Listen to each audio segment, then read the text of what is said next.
Hi friends, स्वागत है आप सबका जीके स्टडीज़ में।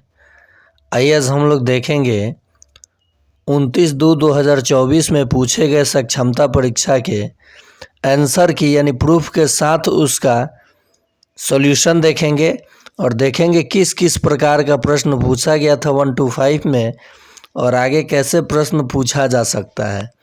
इस दिन का पेपर थोड़ा मॉडरेट था, यानी आसान भी नहीं था और फास्ट भी नहीं था। देखिए, पहला इंग्लिश का प्रश्न पूछा था, सीता और her brothers dash to be blamed. तो देखिए यहाँ प्लूरल है सीता और हर ब्रदर्स, तो इज, हैज़, आर या वाज, तो यहाँ लगेगा आपका आर। क्या लगेगा? आर, क्योंकि सीता और her brothers are to be blamed. ठीक है, नेक्स्ट देखते हैं, तो यहाँ क्या लगेगा? आर लग जाएगा। नेक्स्ट प्रश्न देखते हैं, सेकंड है, identify the tense use the following sentence. जो सेंटेंस दिया है वो किस टेंस का सेंटेंस है ये आपको बताना है। तो देखिए, we are going to reach the destination as scheduled. We are going दिया है, वी के साथ आर भी दिया है और V4 लगा है। क्या लगा है? V4, going. तो इज एम आर के साथ जब V4 होता है तो वो होता है present continuous tense. Present continuous tense. तो देखिए, प्रेजेंट कंटिन्यूअस टेंस और कैंडिडेट आंसर भी बिल्कुल सही है। नेक्स्ट देखते हैं प्रश्न को।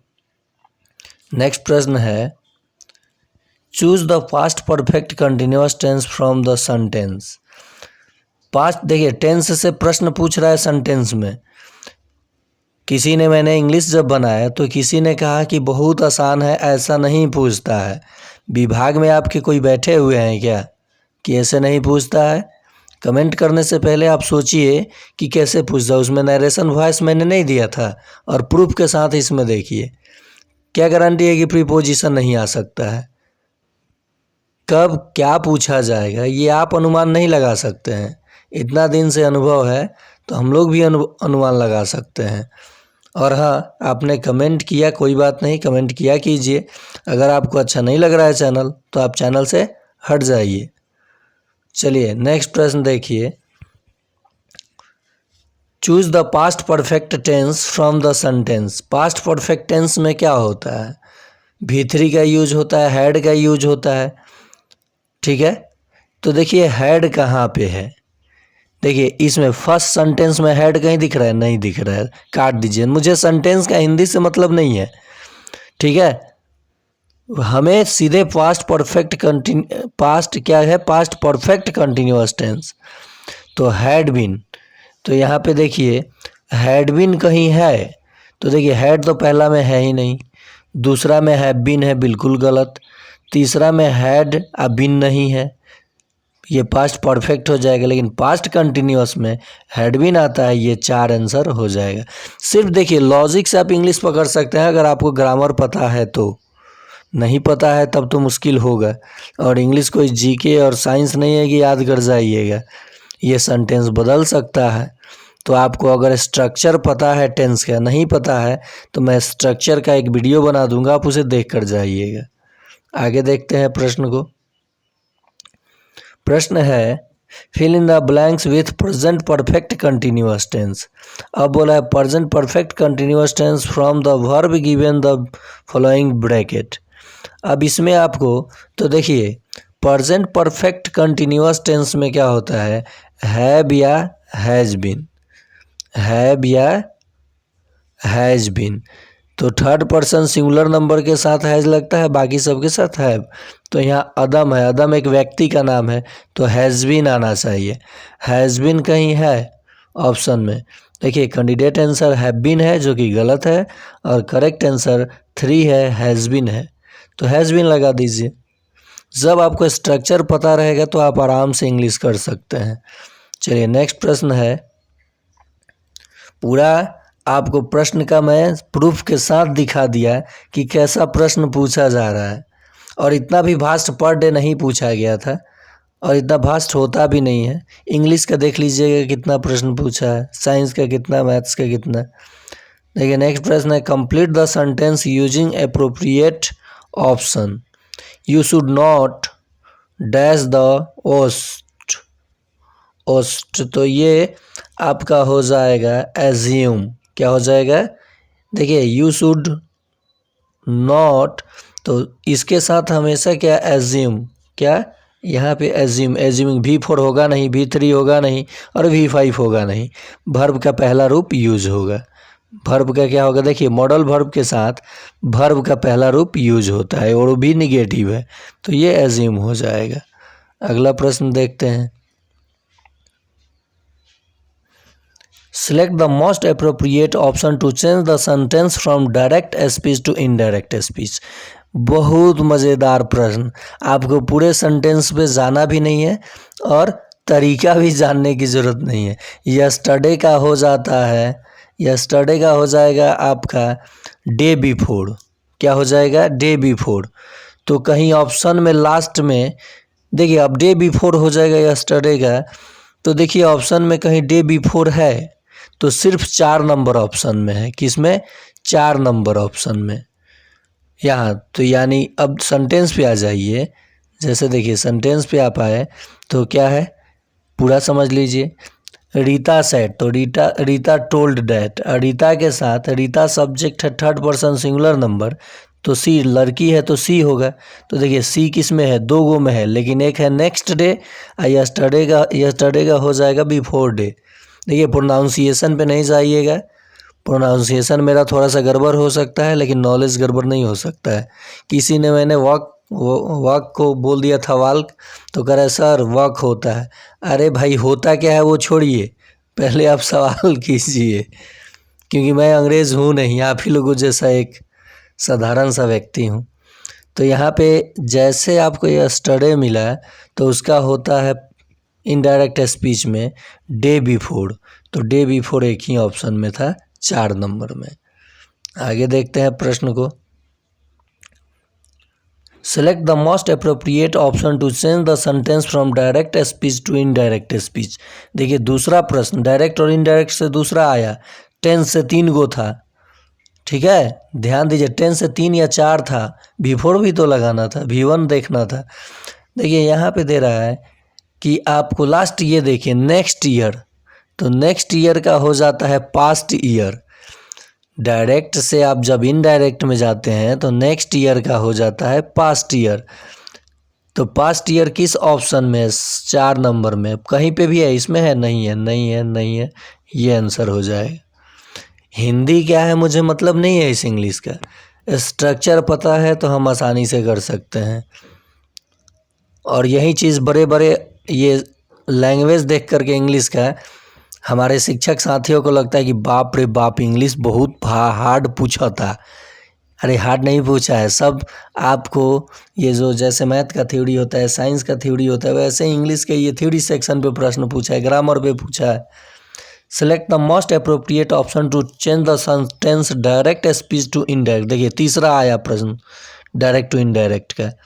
Mohan said I feel excited today, तो टुडे का हो जाता है आपका डैट डे, तो डैट डे एक ही ऑप्शन में है 2 नंबर। तो देखिए डैट डे, ओ सॉरी मैंने मिस्टेक किया, मैंने ये ऑप्शन, हाँ ठीक है डैट डे सही तो है।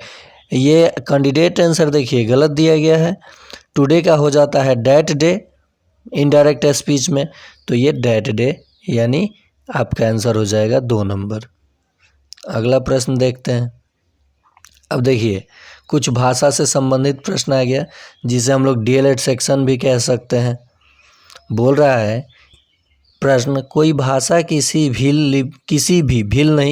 लिपि में लिखी जा सकती है, इस कथन पर आपकी राय है कि, तो ऑप्शन देख के आपको जवाब देना है। या आंसर तो आपको दिख गया तो आप दे दिए, लेकिन देखिए कैंडिडेट जब परीक्षा में बैठे थे तो कैंडिडेट ने क्या जवाब दिया है। देखिए मैं किसी कैंडिडेट की तौहीन नहीं कर रहा हूँ, लेकिन मिस्टेक होता है एग्ज़ाम में, आप इन सब चीज़ों पे ध्यान दीजिएगा। बोल रहा है कि सबसे सटीक आंसर आपको चुनना है इसमें कि कोई भी भाषा किसी भी लिपि में लिखी जा सकती है, इस कथन पर आपकी क्या राय है? यह बिल्कुल संभव नहीं है, ये तो गलत है। काहे नहीं संभव है भाई? कोई भी भाषा आप किसी लिपि में लिख सकते हैं, यह बहुत हद तक संभव है, बिल्कुल। और आगे देखते हैं, हर भाषा की अपनी लिपि होती है, हर भाषा की अपनी लिपि नहीं होती है। जैसे भोजपुरी की कौन सी लिपि है भाई? है। भाषा और लिपि के बीच एक सीधा संबंध होता है? नहीं, भाषा और लिपि के बीच संबंध तो होता है, लेकिन एक सीधा संबंध नहीं होता है। तो हद तक यानी ये 2 नंबर ऑप्शन आपका सटीक बैठ रहा है। आगे देखते हैं प्रश्न। भाषा और लिपि के बीच एक तार्किक संबंध होता है, एक निश्चित संबंध नहीं होता है। तो पहला ही ऑप्शन सही होगा। एक निश्चित संबंध हो सकता है, लेकिन भाषा और लिपि के बीच एक निश्चित संबंध नहीं हो सकता है। तो यहाँ पे ऑप्शन ए सही हो जाएगा। और देखिए कैंडिडेट आंसर क्या था? एक निश्चित संबंध होता है, एक निश्चित संबंध नहीं हो सकता है। तो ये तो गलत हो गया कैंडिडेट का। आगे प्रश्न देखते हैं। बहुत सारे हमारे शिक्षक साथी कह रहे थे कि सर 150 का प्रश्न लाइए। लीजिए, मैं आपको क्वेश्चन पेपर ही ला दिया। तो आप क्वेश्चन देख कर के अनुमान लगा सकते हैं। और जैसे जैसे एग्ज़ाम का टाइम आ रहा है, आपका ब्लड प्रेशर जो बढ़ रहा है, उसे आराम से आप शांत कर लीजिए और केवल जो कॉन्सेप्ट पूछा जा रहा है देख लीजिए। नंबर बदल सकता है, शब्द बदल सकता है, लेकिन तरीका परीक्षा का नहीं बदल सकता है। तो निकालना आपको है। कैसे निकालिएगा? देखिए यहाँ पे एक मैं ट्रिक बताऊंगा आपको। इस ऑप्शन में मैं बार बार बोलता हूँ बड़ा ऑप्शन सही ऑप्शन, तो इस पे ध्यान देना है आपको। मान लीजिए आंसर नहीं पता है तो बड़े ऑप्शन के साथ जाइए, इनमें से सभी के साथ जाइए, ज़्यादातर चांसेस होता है कि वो सही हो जाए। आपको ए बी छोड़ करके मान लीजिए 20 प्रश्न छूट गया है तो ए बी रंगते जाइए, नहीं, ऐसा नहीं कीजिए, उसमें बहुत कम सही होने का चांस होता है। देखिए, उच्च प्राथमिक स्तर पर भाषा सीखने सिखाने का एक उद्देश्य है साहित्य की गद्य एवं पद्य विद्या की रचना। आगे देखते हैं। देखिए इसमें ऑप्शन गलत कोई नहीं होता है, लेकिन सबसे ज़्यादा सटीक कौन है ये देखा जाता है। हिंदी भाषा के समग्र इतिहास के बारे में जानना, भाषा के नियमबद्ध प्रकृति की पहचान। देखिए प्रकृति की पहचान पॉजिटिव वर्ड है, और उसका विश्लेषण। तो ये आपका रख लिया जाए। कंठस्थ तो बिल्कुल नहीं होगा, तो ये कंठस्थ। देखिए कंठस्थ करना, रटना, रटवाना, ये सब निगेटिव वर्ड है। फॉर्मूला याद करना बिल्कुल नहीं, याद कराना ही नहीं है, उसको रोचक तरीके से बच्चों को सिखाना है। तो ये आपका बिल्कुल सही जवाब हो जाएगा। आगे देखते हैं प्रश्न को। नीचे दिए गए प्रश्नों के लिए उचित विकल्प का चयन कीजिए। अब देखिए व्याकरण सेक्शन आ गया। 2 वर्णों के मेल से होने वाले विकार को क्या कहते हैं? तो देखिए जब 2 मेल आपस में मिलते हैं और जो विकार उत्पन्न होता है उसे हम लोग संधि कहते हैं। क्या कहते हैं? संधि। और संधि के 3 भेद होता है। स्वर संधि, ये भी याद रखिएगा, ये भी पूछा जा सकता है। व्यंजन संधि और विसर्ग संधि। और स्वर संधि के 5 भेद होते हैं, गुण, यन, अयादि, वृद्धि। तो ऐसे आप याद रखिएगा। आगे देखते हैं। आपसे प्रकार का नाम नहीं पूछेगा, प्रकार पूछ सकता है। देखिए संधि से जुड़ा एक और प्रश्न है। संगम शब्द का संधि विच्छेद क्या होगा? तो सम जोर गम, ये संगम शब्द का संधि विच्छेद होगा। तो ये कैंडिडेट आंसर भी सही है और आंसर की भी सही है। चलिए नेक्स्ट प्रश्न व्याकरण सेक्शन का देखते हैं।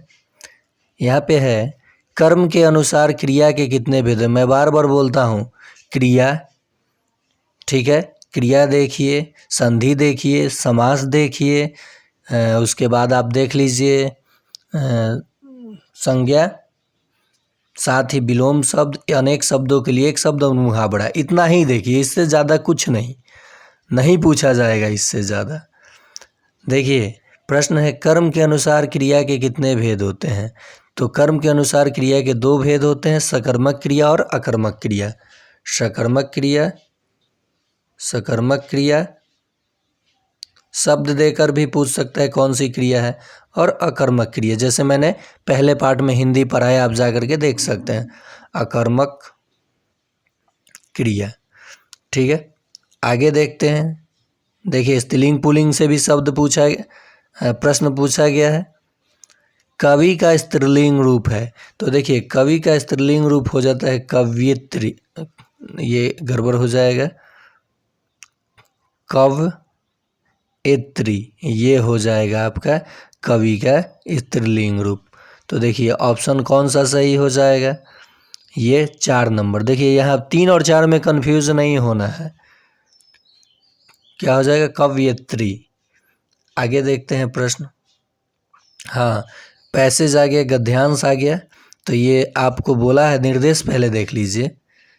गद्यांश का करने का सबसे अच्छा तरीका है कि गद्यांश को पूरा आपको नहीं पढ़ना है, पहले समय बचाना है। तो बहुत सारे देखते हैं हम यूट्यूबर बता देते हैं टीचर कि आप पैसेज को पहले अच्छे से पढ़ जाइए, तब जब पढ़िएगा पैसेज को तो आपका कम से कम 2 मिनट तो नहीं लेगा। तो 2 मिनट का मतलब 4 क्वेश्चन आप गंवा दिए, लास्ट में आपका 4 क्वेश्चन छूटना है निश्चित। आप पूरा नहीं पढ़िए पैसेज, सीधे प्रश्न पे आइएगा। नीचे दिए गए अनुच्छेद को पढ़कर पूछे गए, देखिए पढ़कर वो लिखिए रहा है कि पढ़कर, ताकि आप समय आपका लग जाए। एग्जामिनर बहुत तेज होता है, फंसाने की कोशिश कर रहा है आपको। सही उपर्युक्त उत्तर वाले विकल्प को चुनिए। तो बहुत सारे इसका प्रश्न मन से ही आ जाता है आंसर बिना पढ़े, लेकिन फिर भी हम प्रश्न देखकर तब ऊपर जाके देखेंगे कहाँ ऑप्शन छुपा हुआ है। तो पहला प्रश्न है, अनुच्छेद के आधार पर कहा जा सकता है। तो इटली के बहुत प्रसिद्ध शिल्पकार थे माइकल एंजेलो, माइकोलॉजी नहीं, ये बड़ी सुंदर मूर्तियाँ बनाते थे। लोग ने पूछा कि आप इतनी सुंदर मूर्ति कैसे गढ़ लेते, तो उन्होंने कहा कि मूर्ति कहाँ गढ़ता हूँ, वह मूर्ति तो पहले से ही पत्थर में थी, मैंने तो सिर्फ पत्थर को फालतू हिस्सा हटा दिया। चलिए आगे अब इसमें आंसर ढूंढते हैं। इतना तक मैंने पढ़ा, आंसर मिला कि नहीं मिला देखते हैं। अनुच्छेद के आधार पर कहा जा सकता है कि शिक्षा देना संभव नहीं है। ठीक है, शिक्षा देना भाई संभव क्यों नहीं है, शिक्षा देना तो संभव है। तो ये ऑप्शन गलत काट दीजिए। ये तो ऐसे ही आप कह दीजिए कि शिक्षा देना काहे संभव नहीं, हम लोग तो शिक्षा देते हैं, शिक्षा विद्यालय में मिलती है। नहीं, ये कोई ज़रूरी है कि शिक्षा विद्यालय में मिले। हम लोग प्रकृति से नहीं सीखते हैं, अपने आसपास के आस पड़ोस से नहीं सीखते हैं, अपने समाज से नहीं सीखते हैं, बिल्कुल सीखते हैं। तो यह ऑप्शन कट गया। अब बच गया 50-50 का चांस।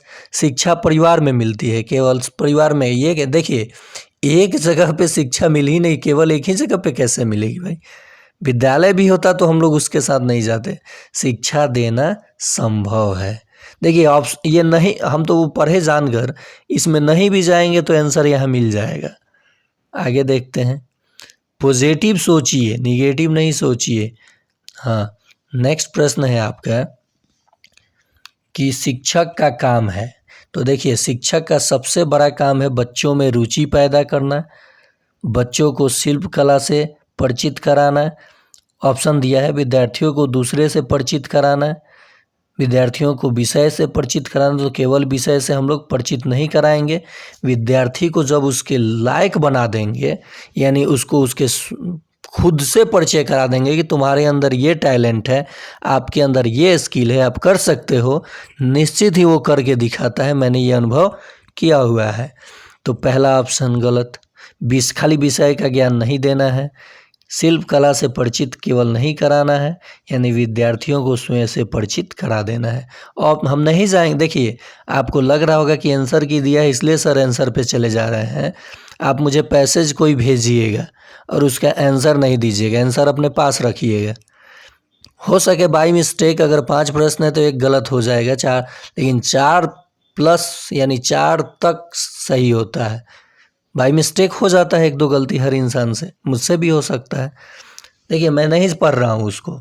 आगे देखते हैं प्रश्न को। ये पैसेज ज़रूर रहेगा आपको, गद्यांश जिसको बोलते हैं। मैं पहले इसे गद्यांश कहता था, तो 1-2 लोगों ने हंस दिया कि गद्यांश है कि गद्यांश है। तो मैंने कहा प्रोनाउंसिएशन पे नहीं जाइए, ठीक है, लेकिन मेरा कहने का अर्थ, अगर मान लीजिए कि मैं जो समझाना चाहता हूँ अगला समझ गया तो हम उसी को भाषा मान लेते हैं। शुद्ध बोले या नहीं बोले, मैंने शुद्ध बोला या नहीं बोला, अगर शुद्ध लिख रहा हूँ और अगला समझ गया कि मैं कहना एक्सप्रेस क्या करना चाह रहा हूँ, तो मैं खुश हो जाता हूँ। लेकिन हाँ, वो मेरी कमज़ोरी है कि प्रोनाउंसिएशन थोड़ा मेरा गड़बड़ है, आप लोगों से कमज़ोर हूँ। मतलब प्रोनाउंसिएशन के मामले में और भी मामले में आप लोगों से जूनियर हूँ, आप लोग सीनियर हैं। आप लोग थोड़ा ध्यान से, इस बार परीक्षा में मैं 100 की गारंटी लिया था, लेकिन अब लग रहा है कि आप लोग जैसे मेरा चैनल देख रहे हैं, मेरा भी मनोबल बढ़ रहा है और मैं आप लोगों के लिए तत्पर हूं कि आपका 120 प्लस आए और आपको अपना ही ज़िला मिले और साथ ही साथ 10 किलोमीटर के रेंज में आपको स्कूल मिल जाए तो और मज़ा आ जाएगा। मैं दुआ भी करूंगा कि आपके साथ ऐसा ही हो। चलिए आगे देखते हैं प्रश्न को। स्व का प्रकाट्य डैश में होता है। तो देखिए, स्व मतलब आत्मबल की ये बात करना चाहता है। एक बार पढ़ लिया जाए क्या, थोड़ा पैसेज नहीं तो अगर देखिए यहाँ आप चाहें तो आंसर दे सकते हैं। अब आत्मशक्ति यानी विल पावर शक्ति के द्वारा ही, स्व का प्रकाट्य शक्ति में होता है। किस में होता है? शक्ति। ऑप्शन कहीं है तो ये 2 नंबर ऑप्शन हो जाएगा। तो देखिए आगे देखिए ऑप्शन दिया भी है, करेक्ट आंसर और कैंडिडेट आंसर शून्य में। स्व का प्रकाट्य शून्य में कैसे होगा? नहीं होगा। आगे चलते हैं। नेक्स्ट प्रश्न है, चलिए, स्व का अर्थ ये पूछ रहा है कि स्व का अर्थ क्या होता है? प्रकाश होता है, किरण होता है, अदृश्य होता है या दृश्यमान होता है। प्रकाश की व्यवस्था आदि कर सकते हैं। तो देखिए बहुत लोगों को ये मिलेगा कि प्रकाश, तो यहाँ प्रकाश मार देंगे जो कि गलत हो जाएगा। स्व का यहाँ सटीक क्या अर्थ हो सकता है? अब यहाँ पे देखिए, एक शक्ति था तो शक्ति वहाँ पे मैंने जवाब दिया है। अब मैं स्वधर्म कर्तव्य कर्म करता हूँ, कर्म करते करते जब मुश्किल का जब सामना करता हूँ तो मेरा रूप, मेरी शक्ति स्व मुझे पता चलता है। स्वधर्म रूप कर्म होते हुए स्व मेरे सामने व्यक्त होता है, वह मेरी शिक्षा है। इसलिए शिक्षा दी नहीं जा सकती। देखिए अब जो कैंडिडेट होंगे वो तो इस ऑप्शन के साथ गए थे कि शिक्षा नहीं दी जा सकती है, जो कि बल्कि अंदर से अंकुरित होती है और उस प्रक्रिया में शिक्षक केवल बाहर से मदद करते हैं। सही बात है। अगर जो बच्चा ठान ले कि हमें नहीं पढ़ना है तो आप कितना ही कोशिश कर लीजिएगा नहीं पढ़ेगा, लेकिन अगर इच्छा शक्ति उसकी जग गई तो वो पढ़ लेगा। तो यहाँ स्व का अर्थ सटीक हो जाना चाहिए, अदृश्य या दृश्यमान, ये 2 ऑप्शन होना चाहिए। तो अब इन दोनों ऑप्शन में से क्या ऑप्शन है, ये थोड़ा डिफ़िकल्ट है, लेकिन हम लोग चलेंगे कि स्व का अर्थ होता है प्रकाश होता है, किरण होता है, अदृश्य होता है जो दिखता नहीं है, तो अदृश्य के साथ हम लोग चलेंगे आंसर। और ये किरण, देखिए डाउट था, ये मुझे स्टार मार्क कर देते हैं क्योंकि इस प्रश्न में मुझे थोड़ा सा डाउट लगा कि मिस्टेक होगा ही होगा। तो ये कैंडिडेट भी अदृश्य के साथ गए हैं और मैं भी अदृश्य के साथ गया, तो यहाँ पे इसको स्टार मार्क कर लीजिए। बोला ना कि 1-2 गलती होना ही तय है। अगला देख लेते हैं प्रश्न हम लोग। वे बड़ी सुंदर मूर्तियाँ बनाते हैं, वाक्य में प्रविशेषण क्या है? तो विशेषण की जो विशेषता बताता है, ये व्याकरण सेक्शन हो गया, जो आपको विशेषण की विशेषता बताता है उसे हम लोग प्रविशेषण कहते हैं। वे बड़ी सुंदर मूर्तियाँ बनाते हैं, तो मूर्ति तो संज्ञा हो गया, सुंदर विशेषण हो गया क्योंकि मूर्ति सुंदर है उसकी अथी बता रही है, और ये बड़ी, तो बड़ी प्रविशेषण हो गया। और सॉरी, मूर्तियाँ बनाते हैं तो मूर्तियाँ बनाते हैं तो ये क्या हो जाएगा? सुंदर प्रविशेषण हो जाएगा। बड़ी नहीं, बड़ी तो मात्रा को बता रहा है, सुंदर आपका क्या हो जाएगा? प्रविशेषण हो जाएगा। चलिए कैंडिडेट आंसर भी सही है। आगे देखते हैं प्रश्न को। अंकुरित शब्द में प्रत्यय है, तो प्रत्यय बाद में जुड़ता है, शब्द के अंत में जुड़ता है, तो अंकुरित। तो देखिए रित, यहाँ देखिए अंकुरित, अंक आइए कुरित, तो अंकु आइए रित है, तो ये क्या हो जाएगा? आपका प्रत्यय हो जाएगा। आगे प्रश्न देखते हैं। पैसेज में ही व्याकरण पूछ लिया जाता है। मनुष्य का धर्म है, तो चलिए ऑप्शन छोड़ दीजिए, ये ऑप्शन कह रहे हैं आप, पैसेज छोड़ दीजिए, सीधे मनुष्य के धर्म के ऑप्शन को पढ़िए। वह स्वयं जिए और दूसरों को भी जीने दे, सभी को समान समझे, सदा नैतिक नियमों का पालन करे, किसी से घृणा ना करे। देखिए ऑप्शन सब सही है, ठीक है। अब इसमें बेस्ट आपको चुनना है। वह स्वयं जिए और दूसरे को भी जीने दे, ये मेरे देखे से कुछ अच्छा नहीं बैठता है।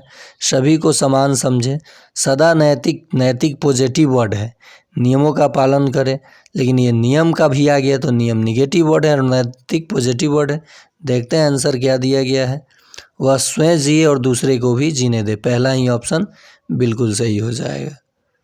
चलिए आगे देखते हैं। मानवता नहीं है, दूसरों को कष्ट पहुंचाना, बिल्कुल। दूसरों की सफलता पर ईर्ष्या करना, बिल्कुल। अपना स्वार्थ सिद्ध करना, बिल्कुल। दूसरों के सुख दुख की ओर ध्यान न देना। देखिए मानवता नहीं है तो दुख में तो ध्यान देना चाहिए। बड़ा ऑप्शन है, देखते हैं बड़ा ऑप्शन क्या कह रहा है। अपना स्वार्थ सिद्ध करना, तो अपना स्वार्थ सिद्ध करना है के साथ ये गया है, यहाँ बड़ा ऑप्शन सही नहीं हुआ, जबकि मेरे देखे से ये कैंडिडेट आंसर भी सही है, करेक्ट आंसर भी सही है। दूसरों के सुख दुख की ओर ध्यान न देना मानवता नहीं है। अच्छा यहाँ नहीं है, केवल मैंने मानवता देख लिया। चलिए इसे भी स्टार मार्क कर लीजिए, क्योंकि मैं ये रॉन्ग करने ही वाला था। आगे देखते हैं प्रश्न को।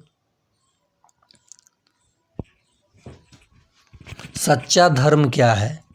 अहिंसा, परोपकार, सत्यनिष्ठा और दया।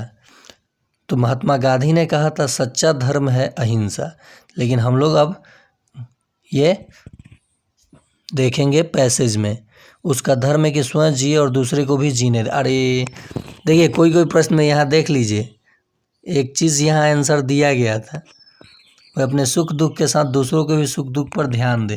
तो देखिए ये भी दिया गया था ना, लेकिन उसमें बेस्ट चुना था स्वार्थ सिद्ध न करना।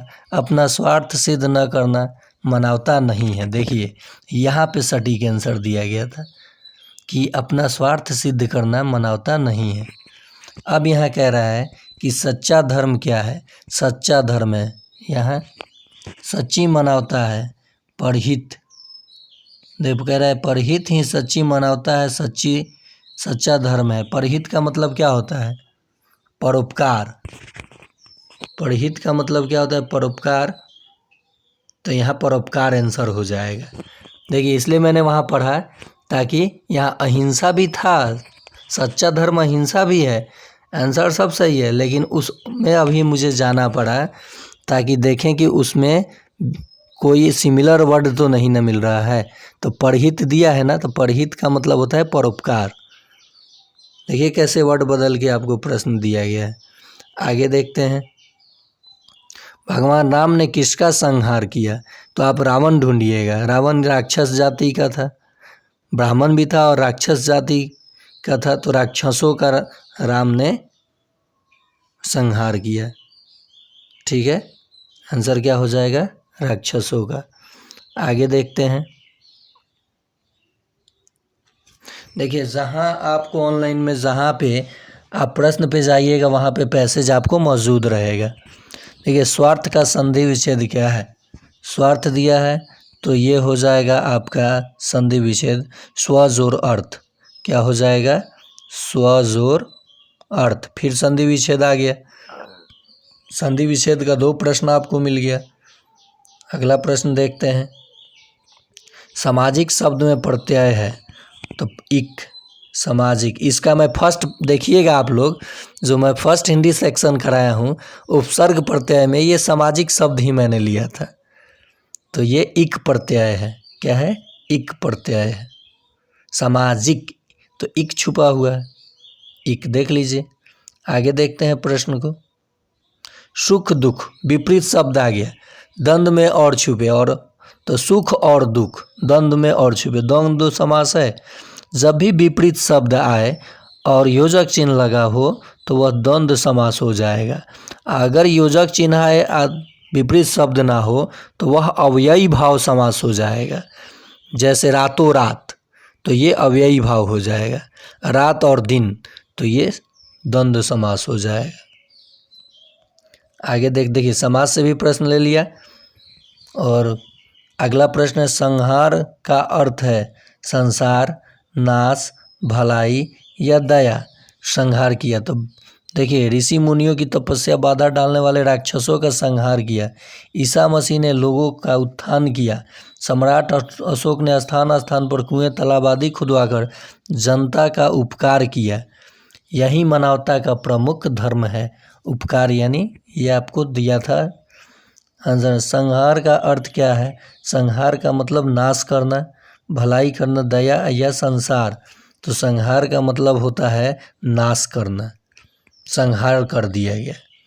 आगे देखते हैं, ईसा मसीह ने किसका उत्थान किया? अभी आपने देखा है कि ईसा मसीह ने लोगों का उत्थान किया, तो गांव वालों का, ऋषि मुनियों का, भाइयों का या लोगों का।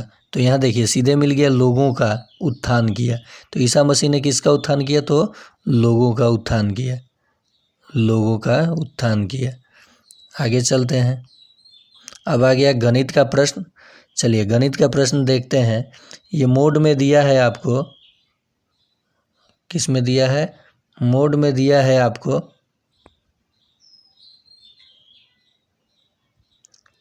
मोड में दिया है -4, +4, -4 और +4। तो मोड का मान जब भी बाहर निकलता है तो प्लस में ही होता है, चाहे वो माइनस हो या प्लस। तो ये निकला तो -4, +4, -4 निकला तो प्लस हो जाएगा, क्योंकि मोड में के अंदर जब भी माइनस रहे या प्लस बाहर निकलेगा तो प्लस हो जाता है। -4 और +4, ये कट गया, 4 और 4 मिलके कितना हो जाएगा? 8, यानी आंसर 4 नंबर हो जाएगा। अगला प्रश्न देखते हैं। देखिए ये सिंप्लीफिकेशन है बडमास रूल पे। प्रश्न है 2 जोड़ 2 घटाओ 2 गुना 2 भाग 2। ब्रैकेट के बाद ऑफ होता है, ऑफ के बाद डिवाइड होता है। तो पहले भाग दीजिए। 2 जोड़ 2 घटाओ 2 गुना 1, भाग दे लिया मैंने। ब्रैकेट नहीं था, ऑफ नहीं था, तो ब्रैकेट ऑफ, अब और उसके बाद डिवाइड, तो डिवाइड था। डिवाइड के बाद क्या होता है? BODM, तो मल्टीप्लाई कीजिए। 2 + 2 -2 1 = 2। अब प्लस होता है तो ये 4, अब काट भी देते तो कोई दिक्कत नहीं था। 4 - 2 बराबर क्या हो जाएगा? 2। ऑप्शन देखते हैं, ऑप्शन में 2 है तो सी आंसर हो जाएगा। बिल्कुल सही जवाब, कैंडिडेट आंसर भी सही है, तो 2 के साथ जाइएगा। आगे देखते हैं प्रश्न, प्रतिशत से सवाल लिया गया है। देखिए प्रतिशत से आसान सवाल नहीं लिया गया है। मान लीजिए कोई संख्या x है, x यदि किसी संख्या का 75%, 75/100 बराबर y है, और y का 80% 60 है, y × 80/100, y का 80% 60 है। तो y का मान यहाँ से हम लोग निकाल लेंगे, इसमें रख देंगे, तो x का मान मिल जाएगा, यानी संख्या मिल जाएगा। तो देखिए 1 0 से 1 0 कट गया, 2 से ये कट गया 4 बार में, 2 से ये कट गया 5। अब ये 4 इधर आएगा तो भाग लगेगा ना इधर, तो 15 चौका 60, 15 × 5 = 75 हो गया, यानी y का मान क्या हो गया? 75। देखिए 15 × 5 = 75 हुआ ना। यहाँ फिर से समझ लीजिए, मैंने पहले इक्वेशन बनाया कि कोई संख्या को मैंने x मान लिया, x का 75% 25, तो ये y दिया है, और y कह रहा है कि y का 80% आपको कितना दिया है? 60 दिया है। तो 1 0 से 1 0 कटा, 2 से कटा 4, ये 4 से कट जाएगा 60, 15, ठीक है। ये 2 से कटा था तो 5, तो 15 × 5 = 75। तो y का मान 75 है, तो y का मान रखेंगे हम लोग। y का मान क्या करेंगे? रख देंगे पहले में, x × 75/100 क्योंकि 75% क्या वाई था, वाई का मान 75 आया, 75 से 75 कट गया। अब आप कहिएगा सर ऊपर से ऊपर क्यों काट रहे हैं, यहाँ इक्वल का साइन है, ये जाके गुना होगा, ये आके भाग, तो 75 से 75 कट गया तो एक बचा, 100 जाके गुना होगा तो x का मान 100 आंसर हो जाएगा। देखिए कैंडिडेट आंसर 130 है, जबकि सही आंसर 100 आएगा। गणित आपका स्कोरिंग सब्जेक्ट है, इसे गलती नहीं कीजिएगा। देखिए प्रश्न है कि एक मिश्र धातु में तांबा और जस्ता का अनुपात 7:6 है। यदि 1450 ग्राम जस्ता 14 किलो 300 ग्राम मिश्र धातु में मिला दिया जाता है तो तांबा और जस्ता का अनुपात क्या होगा। देखिए अनुपात समानुपात का ये मिश्रण वाला प्रश्न पूछ दिया है, जबकि ऐसे अन्याय नहीं करना चाहिए हमारे 1 to 5 वाले शिक्षक साथियों के साथ। ये तो भाई घोर अन्याय है, ना उनको ये पढ़ाना था और ना ही वो ये पढ़े हैं, फिर भी आप दे रहे हैं सक्षमता चेक करने के लिए। देखिए इस दिन का पेपर थोड़ा मैंने कहा ही कि मॉडरेट था, उतना भास्ट भी नहीं था, लेकिन कोई कोई प्रश्न भास्ट था। तो देखिए कभी भी मिश्रण इतना लंबा चौड़ा है, 2 ऑप्शन तो काट दीजिए, नहीं आ सकता है। अब आप कहिएगा सर आंसर है इसलिए आप कह रहे हैं, नहीं। देखिए ये जोड़िएगा तो कितना होगा, 7 6 13, 13 पूरे मिश्रण का मान दिया है ये 14,300 ग्राम, तो इसे ग्राम में बदलिए, 14,300 ग्राम, 13 से ही काटिए, एक बार में फिर एक बार में, 00, एक का मान आ गया 1100 ग्राम, यानी 1 किलो 100 ग्राम। तो 7 का मान क्या होगा, 7 का मान 7 kg, 7 का मान क्या होगा, 7 kg 700 ग्राम, तो 7.7। अब बटा 6 का मान क्या होगा, 6.6। ठीक है, देखिए दशमलव से दशमलव गायब हो जाएगा, लेकिन यहाँ कुछ गड़बड़ हुआ। क्या गड़बड़ हुआ ज़रा देखते हैं। जब भी आपका प्रश्न फंसने लगे, समय लगने लगे, तो उसे छोड़ के आगे भाग जाइएगा। तो मैं भी इसे छोड़ के आगे भाग जाता हूँ। 150 का प्रश्न है, 1 2 छूट ही जाएगा तो क्या हो जाएगा, लेकिन इस प्रश्न को मैं कराऊंगा आपको, क्योंकि यहाँ पे मेरा मेथड जो मैंने लगाया ट्रिक वो मेरा काम नहीं किया। मेथड से तो बन ही जाएगा, समय लगेगा, तो मैं मेथड आपको नहीं ना मुझे सिखाना है, मुझे सिखाना है आपको कि कम से कम समय में आप जवाब दीजिए। एक बार और देखते हैं इसका, 7 और 6 है, 1450 ग्राम जस्ता। अच्छा जी, केवल जस्ता मिलाया है, ओहो ठीक है कोई बात नहीं। ठीक है ठीक, गड़बड़ मैंने किया, इन्होंने जस्ता मिला दिया कितना, 1450 ग्राम, और ये इतना किलो का मिश्रण में, तो 13 का मान हम लोग लिखे थे 14,000। एक बार और देख लिया जाए, ट्राई कर लिया जाए क्या जाता है, अभी कौन सा परीक्षा दे रहे हैं हम लोग। तो 1 का मान हो जाएगा 13 एकम 13, फिर 1 3, तो 1 फिर 00, तो 11। अब आ गया कि ये पहला मिश्रण जो मिश्र धातु में तांबा है वो हो जाएगा 7 kg 700 ग्राम था, और जो जस्ता था वो 6 kg 600 ग्राम था, गुना कीजिएगा तो आएगा। अब मिलाया क्या है, जस्ता मिलाया है।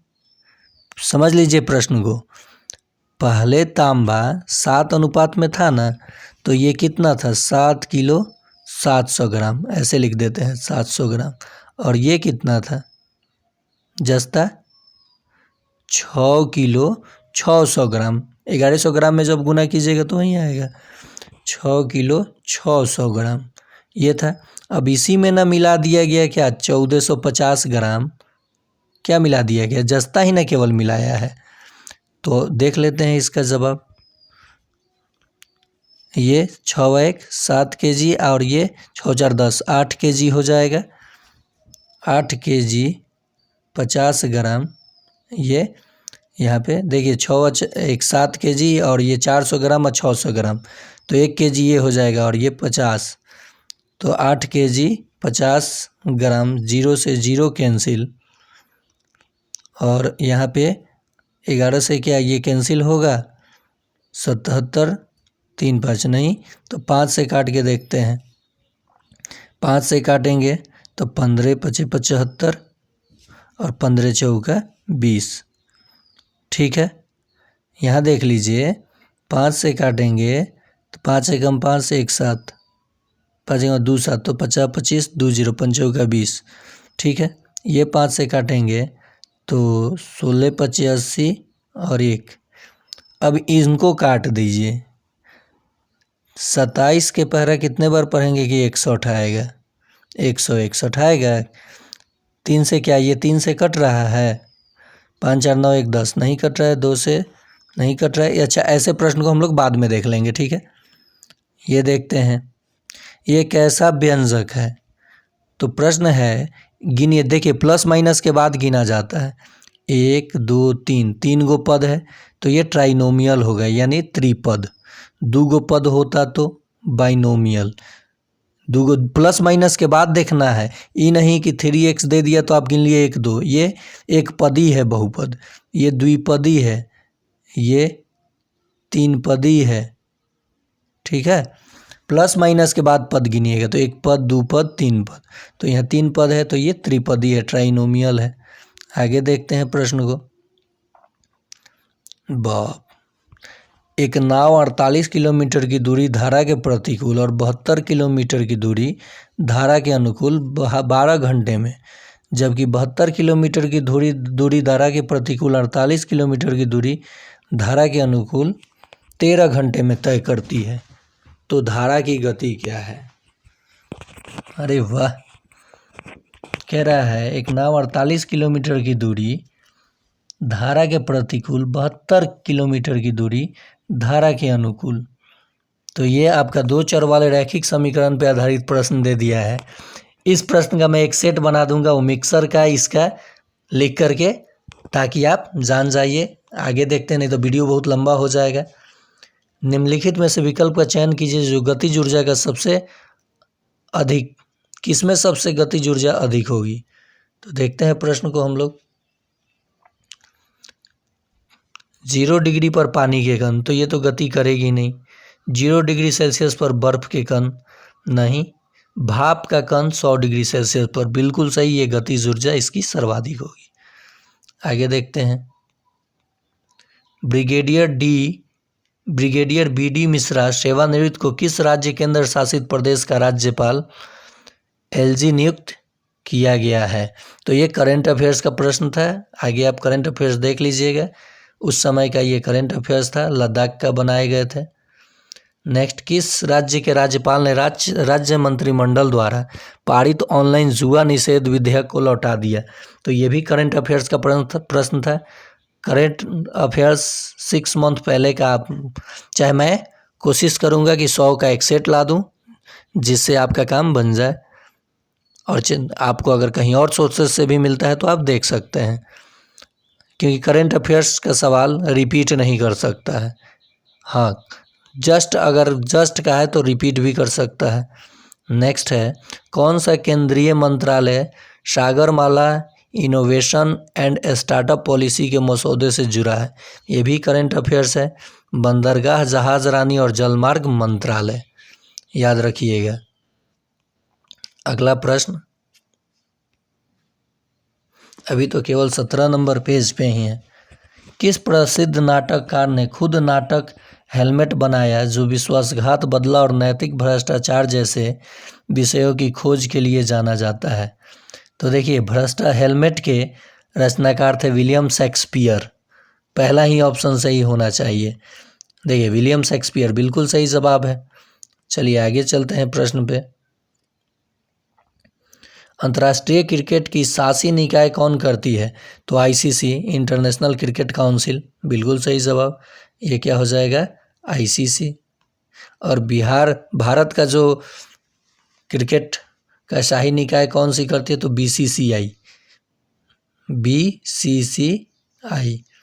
बिहार में कुल कितने ज़िले हैं? देखिए, बिहार रिलेटेड प्रश्न, थोड़ा स्पीड बढ़ाया जाए तो ये, और बिहार में 38 ज़िले हैं।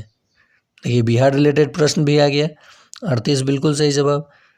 जनसंख्या की दृष्टि से बिहार का सबसे बड़ा ज़िला, तो जनसंख्या की दृष्टि से बिहार का सबसे बड़ा ज़िला पटना ही होना चाहिए। यहाँ आंसर पे मुझे डाउट है, कैंडिडेट भी पटना दिए हैं। और ये वेस्ट चंपारण, ये तो क्षेत्रफल की दृष्टि से बड़ा है। जनसंख्या की दृष्टि से देखा जाए तो पटना ही बड़ा है, यहाँ पे इस प्रश्न को स्टार मार्क कर लीजिए। आगे देखते हैं, विकास के संदर्भ में कौन सा कथन सही है? तो विकास केवल विद्यालय में होने वाले अधिगम, केवल जहाँ आ गया गलत जवाब। विकास की दर सभी संस्कृति में सभी के लिए समान होती है। विकास केवल बाल अवस्था, केवल आ गया, ये भी गलत काट दीजिए। विकास बहुआयामी होता है, ये सही होना चाहिए या एक ऑप्शन हो जाएगा। तो हम लोग लास्ट के साथ चलते हैं, देखते हैं क्या होता है। विकास केवल बाल अवस्था के दौरान होता है। देखिए यहाँ पे जो बिहार बोर्ड आंसर सेट किया है, करेक्ट आंसर किए हैं, ये केवल बाल्य अवस्था के दौरान ही विकास होता है, उसके बाद विकास नहीं होता है। यहाँ पे होना चाहिए विकास बहुआयामी होता है। सीटेट में, सीटेट का जवाब देखिए, इस प्रश्नों के लिए, इस प्रश्न को लेकर मैं पूरा श्योर हूँ, विकास बहुआयामी होता है, ना कि विकास केवल बाल्य अवस्था के दौरान होता है। कम से कम सही आंसर की जारी किया जाए आयोग के द्वारा। नेक्स्ट,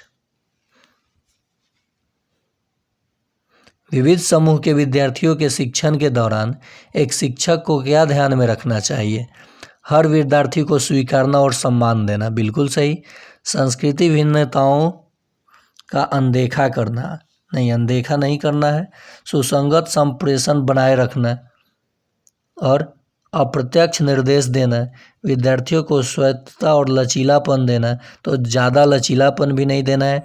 हर विद्यार्थी को स्वीकारना और सम्मान देना, ये बिल्कुल सही होना चाहिए। तो देखिए इसमें अब आपको ऐसे दिया कि कौन कौन सही है, तो पहला तो सही है ही, पहला सही है। सही, भिन्नताओं को अनदेखा करना दूसरा सही नहीं हो सकता है। तो पहला, तीसरा और आपका पहला और तीसरा कहाँ ऑप्शन में है? कहीं ऑप्शन में है पहला और तीसरा, तो बस उसी के साथ चले जाइए, बाकी सही हो जाएगा। तो पहला तीसरा एक ही ऑप्शन में है, तो यही आपका बिल्कुल सही जवाब है। यहाँ पहला तो है लेकिन दूसरा है, तो गलत हो जाएगा। ऐसे प्रश्न को दो ही तरीके से बनाया जाता है, एक दो सही पकड़ लीजिए, देख लीजिए। देखिए अगला प्रश्न है, रूही का मानना है कि उसने ठीक से पढ़ाई नहीं की थी, जिसके कारण उसके विज्ञान की परीक्षा में अच्छे अंक नहीं आए, जब वो विज्ञान में अच्छा प्रदर्शन कर सकती थी। रूही अपने प्रदर्शन का आरोपण किस कारक पर कर रही है? देखते हैं ऑप्शन, पर्यावरणीय कारक, योग्यता की कमी, कोशिश की कमी, कठिन भाग। तो वो कठिन भाग को दोष दे रही है, आंसर डी होना चाहिए। थो लॉक का आपको साथ जाइए, तो बिल्कुल सही जवाब है कठिन भाग। नेक्स्ट है प्रश्न, निम्नलिखित में से प्रश्न बच्चों को गंभीर रूप से सोचने के लिए आमंत्रित करता है, क्या आप का उत्तर जानते हैं? तो बच्चे इससे डर जाएंगे। सही जवाब क्या है? देखिए ये खुला है प्रश्न, यानी विभिन्न तरीकों से, तो ये सही जवाब क्या है, इसके साथ आप चले जाइए, बिल्कुल सही जवाब हो जाएगा। अगला प्रश्न देखते हैं, अगला प्रश्न क्या कहा है?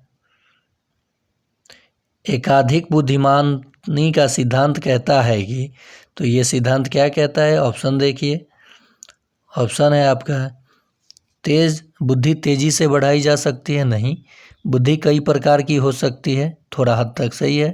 पेपर पेंसिल परीक्षण सहायक नहीं है। देखिए प्रभावी अध्ययन के द्वारा बुद्धि बढ़ाई जा सकती है, आप जब पढ़ेंगे तो आपकी बुद्धि ज़रूर बढ़ेगी और परीक्षा ज़रूर निकल जाएगी। नेक्स्ट प्रश्न है, निम्नलिखित में से कौन सा सतत और व्यापक मूल्यांकन से संबंधित नहीं है? तो यह शिक्षण अधिगम प्रक्रिया का एक अभिन्न अंग है। तो कह रहा है कि निम्नलिखित में सतत और व्यापक मूल्यांकन से संबंधित नहीं है, संबंधित नहीं है, तो कह रहा है ये कि यह शिक्षण अधिगम प्रक्रिया का एक अभिन्न अंग है। अभिन्न, हाँ अभिन्न लगा दिया तो निगेटिव वर्ड, तो केवल एक ही अभिन्न अंग ये नहीं है, तो बिल्कुल सही, यही आपका जवाब हो जाएगा। नेक्स्ट, नाजीवाद किस देश में एक राजनीतिक विचारधारा के रूप में उभरा? अरे ये 9th से क्वेश्चन पूछ लिया है। ऑप्शन देख लीजिए आप लोग, इटली, जर्मनी, जापान और फ्रांस। तो ये आप चले जाइए, जापान के साथ। किसके साथ? जापान के साथ। निम्नलिखित में से किस व्यक्ति ने कहा लोकतंत्र लोगों के लिए लोगों द्वारा है? ये 9th का प्रश्न 1 to 5 में डाल दिया है जी, तो इसलिए आप लोग थोड़ा तैयारी बढ़ा दीजिए। मैं और भी क्वेश्चन लेवल थोड़ा बढ़ाऊंगा। ये अब्राहम लिंकन साहब ने कहा था। 9th के इतिहास का बुक है। नेक्स्ट, पॉलिटी जिसको आप बोलते हैं, सोशल साइंस, सामाजिक विज्ञान। लोकतंत्र सरकार के लिए निम्नलिखित में से कौन सी आवश्यक आवश्यकता है? तो लोकतंत्र देखते हैं आगे। मीडिया की सेंसरशिप, राजनीति विरोध का दमन, स्वतंत्र और निष्पक्ष चुनाव, धार्मिक नेताओं द्वारा शासन। नहीं, धार्मिक नेताएं खाली शासन करेंगे ऐसा नहीं हो सकता है। मीडिया की सेंसरशिप ऐसे भी नहीं हो सकता है। राजनीति विरोध का दमन, ये 2 ऑप्शन के साथ में से तीसरे ऑप्शन के साथ अरे मीडिया की सेंसरशिप, इसको स्टार मार्क कर लीजिए, ठीक है। क्या आंसर दे रहा है यह योग? आगे देखते हैं। हो सके मैं ही गलती किया हूँ, लेकिन इस सब आंसर पे मुझे डाउट है। जेम्स वाट ने डैश में नए इंजन का पेटेंट कराया, तो ये 1765 में इन्होंने पेटेंट करवाया था नए इंजन का। नेक्स्ट, वह व्यक्ति जो पुरुषों और महिलाओं के लिए समान अधिकारों और अवसरों में विश्वास करता है उसे कहा जाता है, तो उसे पितृसत्ता कहा जाता है। प्रतिसत्तात्मक जो आप जानते हैं ना, उसे ही कहा जाता है। तो देखिए आंसर बिल्कुल सही हो जाएगा। नेक्स्ट है कि कौन सी नदी भारत और नेपाल के बीच सीमा बनाती है? तो भारत और नेपाल के बीच शारदा नदी, यानी इसको काली नदी के नाम से भी जाना जाता है, सीमा बनाती है। नेक्स्ट, स्वर्ण मंदिर के साथ अमृतसर में एक और मशहूर मंदिर कौन सा है? तो ये आपका दुर्गियाना मंदिर है। कौन है? दुर्गियाना मंदिर। आगे है, उधम सिंह ने जेल में पुलिस को अपना नाम क्या बताया था? तो ये नाम बताए थे मोहम्मद सिंह आज़ाद। इन्होंने क्या नाम बताया था? मोहम्मद सिंह। देखिए बड़ा ऑप्शन सही ऑप्शन। नेक्स्ट, जालियावाला बाग में बसंत नाम से किस कवित्री ने कविता लिखी थी? तो ये शारदा कुमारी चौहान ने बसंत नाम से कविता लिखी थी। कविता के द्वारा उन्होंने दुख दर्द प्रकट किया था और वहाँ के संहार को बताया था। इनमें से कौन हिंदुस्तानी क्रांतिकारी का संगठन था? इनमें से कौन हिंदुस्तानी क्रांतिकारी का संगठन था? तो ये गरम दल वाले थे। तो आगे देखते हैं, ये Bolshevik party, Hindustan Republic association. तो हमको लगता है कि ये हिंदुस्तान रिपब्लिक एसोसिएशन जो था यही था। तो आगे देख लेते हैं, बिल्कुल सही जवाब, क्योंकि इसमें चंद्रशेखर आज़ाद जैसे लोग जुड़े हुए थे। आगे, मुस्लिम लीग के पहले अध्यक्ष कौन थे? तो मुस्लिम लीग के पहले अध्यक्ष आगा खां थे। आगे, भारत शासन अधिनियम 1935 के तहत पूरे ब्रिटिश में भारत में चुनाव कब हुए? तो ये आप देख लीजिए, आंसर 1937 में हुए। लेकिन भारत में लोकसभा का चुनाव कब हुआ? तो 1951-52 के समय हुआ। नेक्स्ट, 1937 में गठित कांग्रेसी मंत्रिमंडल ने किस मुद्दे पर इस्तीफा दिया था? तो ये लोग इस्तीफा दिए थे, ऑप्शन बड़ा ऑप्शन देखिए कहाँ है। कांग्रेस ने बिना सलाह के विश्व युद्ध में भारत ब्रिटेन की ओर शामिल होने की घोषणा को लेकर, कांग्रेस ने बिना सलाह विश्व युद्ध में भारत के ब्रिटिश कॉमनवेल्थ में शामिल होने को लेकर, कांग्रेस के बिना सलाह के, तो ये कांग्रेस के बिना सलाह के विश्व युद्ध में भारत ब्रिटिश कॉमनवेल्थ में शामिल होने को लेकर। सबसे बड़ा ऑप्शन देखिए, हिंदी में देख लीजिए, सबसे बड़ा ऑप्शन क्या था? देख लीजिए, ऐसे चिन्ह खींचिए, चिन्ह खींचिए। सबसे बड़ा ऑप्शन ये 2 था, लेकिन ये आपका सही जवाब हो जाएगा। अगला प्रश्न, हजारीबाग सेंट्रल जेल में 1942 में किस नेता ने भागने का सफल, अरे वाह, ये कौन भागे थे और आज़ाद दास्ता का गठन किए थे? नेपाल भाग गए थे। छापेमार युद्ध का प्रचलन था। तो ये हजारीबाग सेंट्रल जेल से 1942 में यानी भारत छोड़ो आंदोलन के समय आप पटना का जो हवाई अड्डा है उन्हीं के नाम पे है। तो ऑप्शन देखते हैं, जयप्रकाश नारायण जी के साथ आप चले जाइएगा, बिल्कुल सही जवाब। नेक्स्ट, बड़ी अच्छा क्वेश्चन पूछा है और आसान भी नहीं है।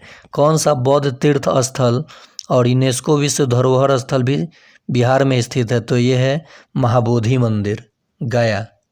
तो महाबोधि मंदिर कहाँ है? गया। आगे प्रश्न देखते हैं, भारत में वन और वृक्ष आवरण इसके कुल भौगोलिक क्षेत्र का डैश होने का अनुमान है? तो ये 24%। ये देखिए करेंट अफेयर्स का सवाल ले लिया गया है। भारत में वृक्ष आवरण का जो अनुमान लगाया गया है ये 24% लगाया गया है। देखिए आंसर बिल्कुल सही जवाब। ऑपरेशन फ्लड संबंधित है, तो ये तो श्वेत क्रांति से। देखिए नीली क्रांति मत्स्य पालन मछली उत्पादन से, हरित क्रांति खाद्यान्न उत्पादन से, पीली क्रांति तिलहन उत्पादन से, और गुलाबी क्रांति झींगा मछली प्याज उत्पादन से, और ऑपरेशन फ्लड जो जुड़ा हुआ था वो श्वेत क्रांति दूध उत्पादन से। चलिए आगे देखते हैं, अविभाज्य बिहार में निम्न में से कौन सा एक बड़ा कृषि औद्योगिक शहर था? तो ये डालमिया नगर था। कौन था? डालमिया नगर। आंसर 2 हो जाएगा। आगे देखते हैं, भारत के डैश निक्षेप मुख्यतः अमरकंटक पहाड़, मैकल पहाड़ी और बिलासपुर। तो ये बक्साइट होना चाहिए, बक्साइट यहाँ मिलता है। तो ठीक है, बक्साइट के साथ आप चले जाइएगा। नेक्स्ट, निम्नलिखित में से किस शहर में रेलवे इंजन मरम्मत कारखाना कहाँ है? कारखाना तो ऑप्शन के साथ, ऑप्शन पहले देख लीजिए, ये है मोकामा, जमालपुर। तो चलिए जमालपुर के साथ चले जाइए, बिल्कुल सही होना चाहिए, जमालपुर राइट आंसर। हाँ, प्रश्न आया फिर गणित का कि एक वर्ग की भुजा दोगुनी कर दीजिए। पहले वर्ग की भुजा x थी तो x स्क्वायर क्षेत्रफल, दोगुनी किए तो इसका वर्ग कीजिएगा तो 4x स्क्वायर। x स्क्वायर के ये कितना गुना है? 4 गुना।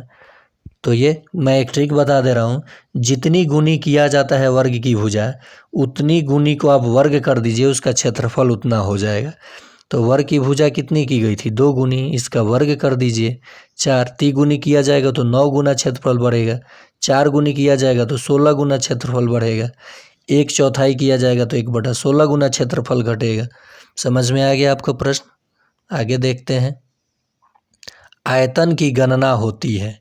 तो आयतन की गणना 3D फिगर में होती है, यानी 3 विमीय आकृतियों में होती है। तो ये 3 डायमेंशनल हो जाएगा आपका, 2 डायमेंशनल नहीं, 3 डायमेंशनल यानी त्रिविम में होती है, और 2 डायमेंशन में क्षेत्रफल की गणना होती है। नेक्स्ट, प्रिज्म और पिरामिड है, तो ये बहुफलक है। क्या है? बहुफलक, पॉलीहाइड्रॉन्स है। आगे देखते हैं, यदि एक बहुफलक में 6 शीर्ष और 12 किनारे हैं तो इसके कितने फलक होंगे? तो इसके 8 फलक होंगे। देखिए ऑप्शन कहीं है 8, बिल्कुल सही जवाब। नेक्स्ट, 100,000 को कैसे लिखिएगा? तो ये इंटरनेशनल सिस्टम में है, तो 3 अंक के बाद कॉमा और फिर 1000, 10,000, 100,000। तो ये ऐसे लिखिएगा। तो 1 पे 5 गो जीरो कहीं है ऑप्शन में, 1 पे 5 गो जीरो, 2 नंबर ऑप्शन में, 3 2 5 नंबर सिस्टम से प्रश्न लिया गया। नेक्स्ट है कि 6 अंकों वाली सबसे बड़ी संख्या 1 2 3 4 5 6 में कितना जोड़े कि 7 अंक की छोटी संख्या बढ़ जाए? तो 1 जोड़ देने पे, देखिए ऑप्शन में 1 कहीं है, 4 नंबर आपका आंसर हो जाएगा।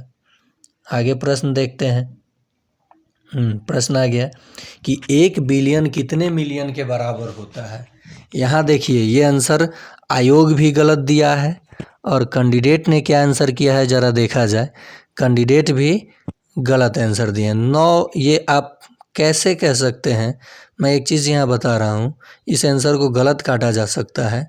कह रहा है 1 बिलियन, तो मान लीजिए ये मेरा 1 प्लेस कॉमा लगाया, 1000वां प्लेस कॉमा लगाया, मिलियन कॉमा लगाया और ये बिलियन में आ गया। तो 1 बिलियन कह रहा है 1 बिलियन कितने मिलियन के बराबर होगा? तो यहाँ पे ज़रा देखिए 1000 बिलियन के मिलियन के बराबर होना चाहिए और ये 900 कह रहा है, जो कि आंसर गलत है। आगे देखते हैं। बढ़मास पे फिर प्रश्न आया, तो बढ़मास का ये प्रश्न कैसे सॉल्व होगा। पहले आप जोड़ लीजिए जोड़ने वाले को, तो 8 4 12, 12 और 3 15, 15 में से 6 घटा लीजिए तो कितना आ जाएगा, 9 आ जाएगा। तो 9 कहीं ऑप्शन में है, 3 नंबर आपका सही हो जाएगा।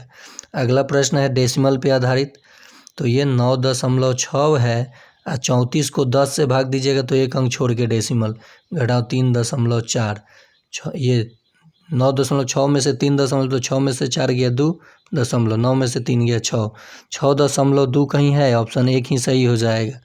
अगला प्रश्न देखते हैं। देखिए गणित का प्रश्न कोई ज़्यादा मुश्किल नहीं है। देखिए इंटीजर का ये प्रश्न है, -26 को आप भाग दीजिएगा -26, अच्छा ये भाग नहीं है, बीच में भी माइनस लगा दिया है, तो -26, देखिए माइनस माइनस हो जाएगा प्लस, +13, तो -26 में से 13 आपने जमा किया तो -13 तो बच गया आपके पास, तो आंसर क्या हो जाएगा, -13 कहीं है ऑप्शन में, 2 नंबर आंसर हो जाएगा ये। अगला प्रश्न देखते हैं। प्रश्न है 84 माइनस -120, इंटीजर से प्रश्न लिया जा रहा है। देखिए मैथ का आसान प्रश्न लिया गया है। माइनस, देखिए माइनस माइनस प्लस हो जाएगा गुना करने में, तो +120, तो कितना हो जाएगा, 204 हो जाएगा। ऑप्शन में अच्छा अरे ये क्या ऑप्शन दिया है भाई, 164, 169, 163 और 162। प्रश्न है 84 माइनस -120, तो माइनस माइनस प्लस, और 184 या 20 से 104, 204 होना चाहिए। अच्छा एक चीज़ और है, घटा के देखा जाए यहाँ क्या होना चाहिए। चलिए ऑप्शन ये बिल्कुल सब गलत है, 204 आंसर होना चाहिए। और देखिए आयोग आंसर भी दे दिया होगा 164, ये कैसे संभव है, 164 कैसे संभव है, यहाँ 84 की जगह 44 होना चाहिए। अगर प्रश्न में 44 रहेगा और माइनस 120 रहेगा, तब ना ये 44 प्लस 120 तो आएगा 164, तो यहाँ 84 की जगह या तो 44 रहना चाहिए। अगर प्रश्न ये है तो आपका -204 आना चाहिए। केवल आयोग के आंसर की पे नहीं जाइएगा, आप कंप्लेन कीजिएगा तो आपका मार्क्स बढ़ सकता है अगर सवाल गलत है तो। प्रश्न है मल्टीप्लिकेशन ऑफ 2 -5 एंड 0 गिव्स। अरे यार, किसी भी संख्या में 0 से जब आप गुना कीजिएगा तो उसका वैल्यू क्या आएगा, 0 ही आएगा, तो आंसर क्या हो जाएगा, 0। एक चीज़ और बता दूं आपको यहीं पे, अगर किसी संख्या का पावर 0 हो तो हमेशा मान 1 होगा, 0 नहीं होगा। नेक्स्ट प्रश्न है कि एक होटल में प्रति रात रुकने का खर्च 785 रुपया है। होटल के चेकआउट करते समय एक आदमी ने 3140 की राशि भुगतान किया, तो वो होटल में कितना रात रुका। तो देखिए पूरा पैसा उसने दिया कितना, 3140, और वो कितना रुपया एक दिन का लग रहा था, 785। तो 4 से गुना करके देखिए 6 25 तो 0 तो आएगा, लेकिन 7 42 और यहाँ 3100 ही है, तो हम लोग 6 से भाग नहीं, माने 6 मरतबे नहीं ले जाएंगे। 7 5 35, 3100 है, 5 भी आंसर नहीं हो सकता है, 8 तो बड़ा है, 4 ही आंसर होगा। कैसे मैंने पकड़ा, देखिए भाग नहीं दिया है, 7 में 5 से जब गुना कीजिएगा तो 7 5 3500, लेकिन उसने पैसा तो 3140 ही दिया है, तो 3500 कैसे हो सकता है। तो जब 5 नहीं हुआ तो 6 नहीं, 5 से आगे संख्या हो ही नहीं सकता है, तीनों ऑप्शन काट दीजिए, 4 के साथ जाइए, सही हो जाएगा। लेकिन आंसर आयोग गलत भी दे रहा है, 7 चौक 28, हाँ आएगा ही आएगा। चलिए आगे प्रश्न देखते हैं। लंबाई के योग की गणना करें। अरे वाह, मीटर सेंटीमीटर वाला प्रश्न तो रहेगा ही। 21 मीटर 13 सेंटीमीटर, थोड़ा दूर दूर लिखिएगा, ठीक है। फिर 33 मीटर 55 सेंटीमीटर, ठीक है। 45 मीटर और फिर 6 सेंटीमीटर, तो 6 सेंटीमीटर ऐसे लिखिएगा। देखिए 6 5 11 3 14 के 4 हाथ में 1, 5 1 6 1 7, थोड़ा दूर 5 3 8 1 9, 4 3 7 2 9, 99 मीटर 74 सेंटीमीटर। पहला ही आंसर सही होना चाहिए। देखिए पहला ही आंसर सही हो गया। आगे देखते हैं प्रश्न। लंबाई का ऐसा ही मात्रक होता है, तो लंबाई अदिश राशि है, क्या है, अदिश राशि है, और इसका मात्रक मीटर होता है। विस्थापन भी दूरी ही है, लेकिन वो सदिश होता है और उसका भी मात्रक मीटर ही होता है। लेकिन यहाँ प्रश्न देखिए, और लंबाई का ऐसा ही मात्रक, ठीक है ऐसा ही बोला तो, नहीं तो लंबाई का खाली मात्रक कह देगा तो ये टोटल हो सकता था। आगे देखते हैं। कहा है कि अंग्रेजी अखबार के ढेर का वजन 16 किलोग्राम 270 ग्राम है। कितना? 16 किलोग्राम 270 ग्राम। और फ्रेंच अखबार के ढेर का वजन 18 किलोग्राम। लिखते जाइएगा साथ साथ, दोनों को ढेर को एक साथ बांध दिया गया, तो यानी जोड़ दिया गया 7 9 4। तो देखिए ऑप्शन अब पूरा नहीं जोड़िए, 7 9 4 7 9 4 7 9 4, वाह 3 गो ऑप्शन में है, तो पूरा जोड़ना ही, एक स्टेप और आना पड़ेगा। पूरा ही जोड़ लीजिए, क्या दिक्कत है।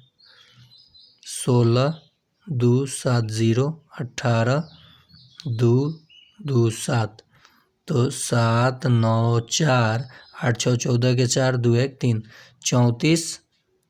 34 किस ऑप्शन में है? 34, तो आपका हो जाएगा ऑप्शन नंबर 2 सही जवाब। चलिए आगे देखते हैं प्रश्न को। प्रश्न है कि देखिए गणित का प्रश्न खूब पूछा है।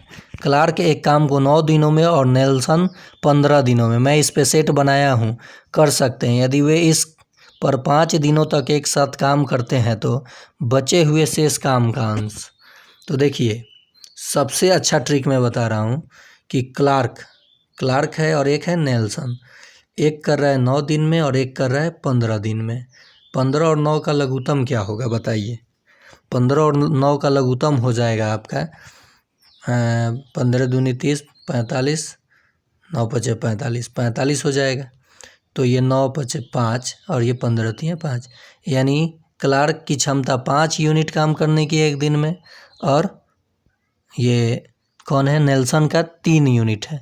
तो एक दिन में ये 8 यूनिट काम करेंगे ना। तो इन्होंने 5 दिनों तक काम एक साथ किया है, तो 8 पचे 40। इन्होंने 45 काम में से 40 काम को कर दिया है, तो काम कितना बचा है? 9 यूनिट। क्लार्क एक काम को 9 दिनों में और नेल्सन 15 दिनों में कर सकते हैं। यदि वे इस पर 5 दिनों तक एक साथ काम करते हैं तो बचे हुए शेष काम का अंश क्या है? अरे ये कैसे गड़बड़ हो गया? आंसर तो 1/9 दे रहा है। कैसे? जरा एक मेथड और देख लिया जाए। मेरा ट्रिक कैसे फेल कर गया? क्लार्क कर रहा है एक काम 9 दिनों में, तो ये 1/9 करेगा एक दिन में। ये कर रहा है 1/15 दिन, ठीक। तो ये 15 तिया 45 और 9 पचे 45, एलसीएम हो गया 9 पचे 45, तो 5 और जोड़िए 3, 8/45। तो एक में से घटाइए 8/45 को, क्योंकि काम कितना एक ही था और इतना, अच्छा 5 दिन। रुकिए, ठीक है, शायद जवाब सही है। ये हमारा एलसीएम जब लिए 1/15 और जोड़ 1/9, बादों में लिख सकते हैं, कोई बात नहीं। 45 था और ये 3 जोड़ 5, तो ये 8/45 एक दिन का काम हुआ। 5 दिन वो काम किए, 5 से गुना 9, तो 8/9। एक में से 8/9 घटाइएगा तो 1/9, बिल्कुल सही जवाब है, 1/9 ही आएगा। तो मेरा मेथड कहाँ फेल किया भाई? मेरा मेथड कैसे फेल? अच्छा काम ये पूरा समाप्त करेंगे, मैंने उस मेथड पे चला गया। यानी क्लार्क और नेल्सन एक करता है 9 दिन में, एक करता है 15 दिन में। दोनों मिलके काम कितने दिन में पूरा कर दें? पूरा काम कितना है?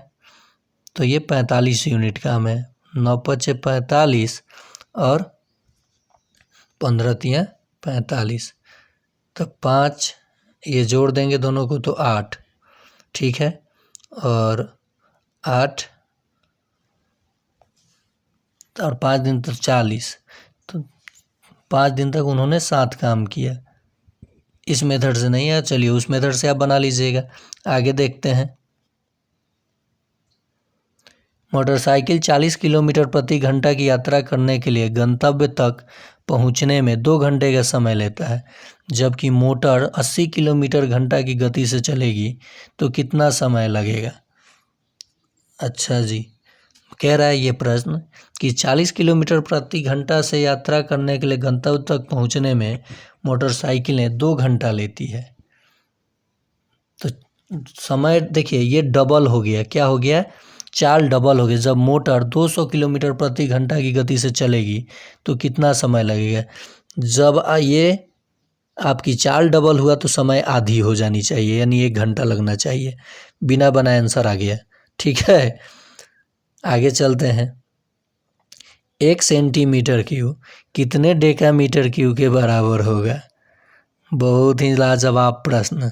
तो देख लीजिए, 1 सेंटीमीटर क्यूब, तो 1 सेंटीमीटर को आप भाग दे दीजिए 1000 से, 3 अंक छोड़ के डेसिमल लगा दीजिए 0.001, ये आंसर हो जाएगा।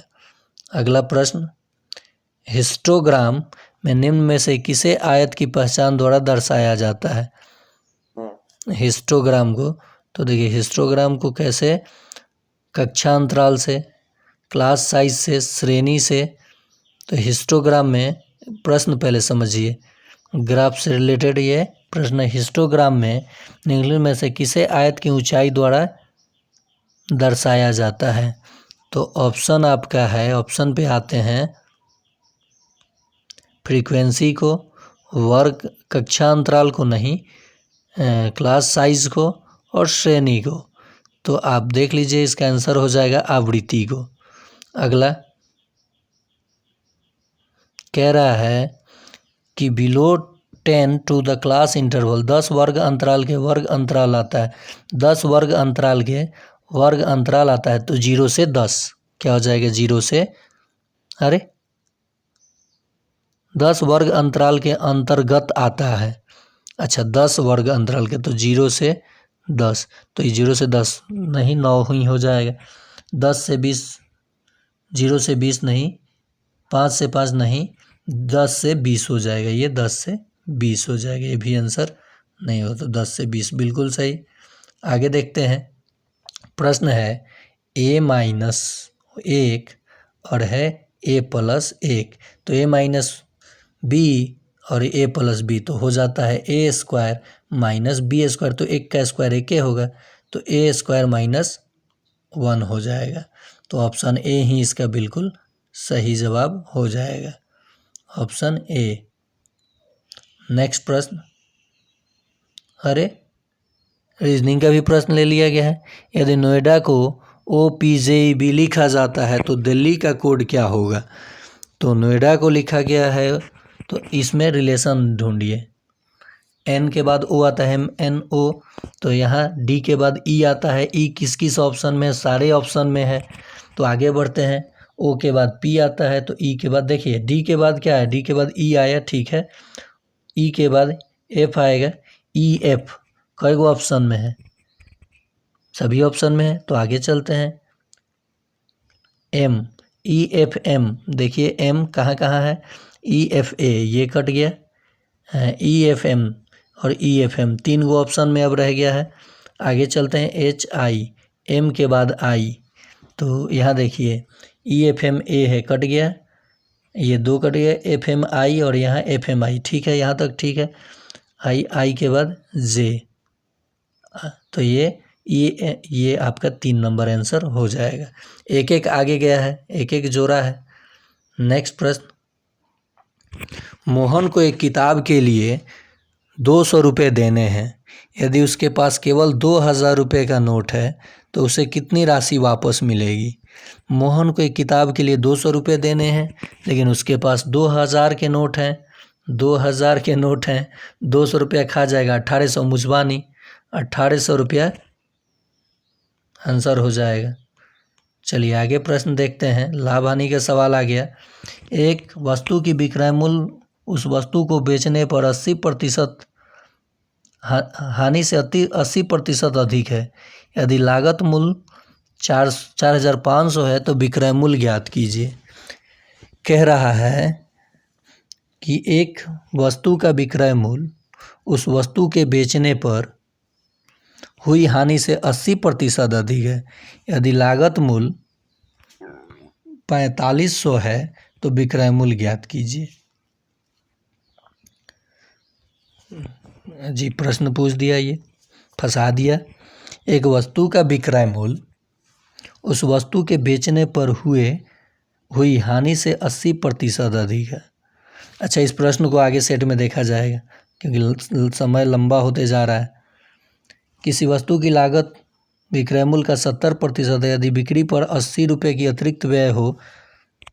यदि किसी वस्तु की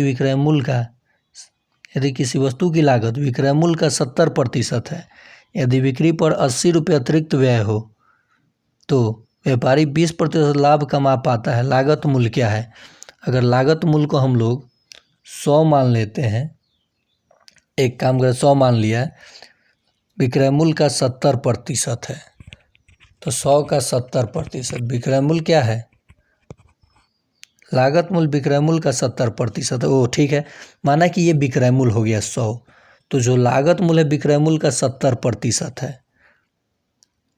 ठीक है, जो मैंने पैसा लगाया है, ठीक, जो मैंने पैसा लगाया है, कह रहा है कि एक वस्तु की लागत विक्रय मूल्य का 70%, तो विक्रय मूल्य को 100 माना है तो मेरा जो लगा होगा 170 रुपया लगा होगा, मैंने लगाया हूँ। यदि बिक्री पर 80 रुपये का अतिरिक्त व्यय हो, वो बिक्री पर 80 रुपये का ये बिक्री हुआ, विक्रय किया और ये वो पैसा लगाया था, 800 रुपये के अतिरिक्त व्यय किया है इस पे 800 रुपये का, तो ये 900 हो जाएगा। व्यय हो, यदि बिक्री पर 800 रुपये का अतिरिक्त व्यय हो तो व्यापारी को 20% लाभ कमा पाने के लिए लागत मूल्य ज्ञात कीजिए। प्रश्न कैसे लेंदी कर दिया। चलिए इन सब लाभ हानि वाला ये जो प्रश्न है इसका ट्रिक बना करके मैं आपको दे दूंगा। मेथड से जाने पे थोड़ा समय लग जाएगा, इस रीजनिंग का भी देखा जाएगा। आगे देखते हैं कैसा प्रश्न है। देखिए, बेलन से संबंधित प्रश्न है, तो इन सभी प्रश्नों का जवाब अगले पार्ट में या फिर इसमें देख लेते हैं। समय कितना, बाप 1 घंटा 16 मिनट का वीडियो हो गया, तो इसका आधा सेक्शन, देखिए वीडियो बहुत लॉन्ग हो जाएगा, तो इसका जो आधा पार्ट है, ये जो गणित वाला सेक्शन जो इतना भास्ट कर रहा है, इसका मैं पूरे ट्रिक से एक पार्ट बना दे रहा हूँ। इसके बाद आगे प्रश्न देख लीजिए कैसा कैसा प्रश्न है। ठीक है, केवल ये आप देख लीजिए।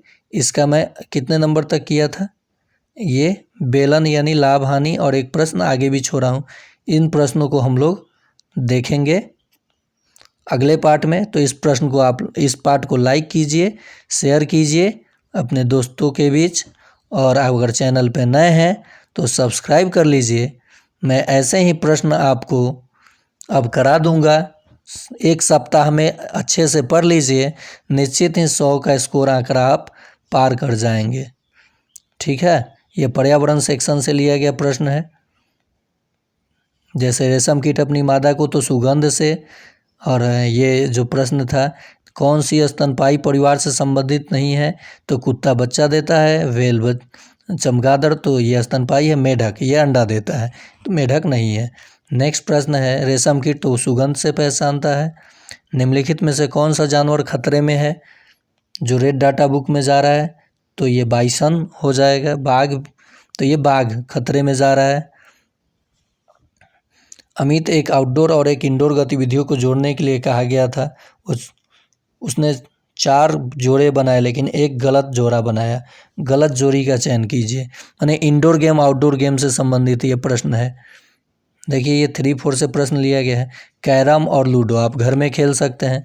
बैडमिंटन, टेबल टेनिस, फुटबॉल और देखिए कह रहा है, प्रश्न क्या है कि अमित को एक आउटडोर और एक इंडोर गेम गतिविधि को जोड़ने के लिए कहा गया था।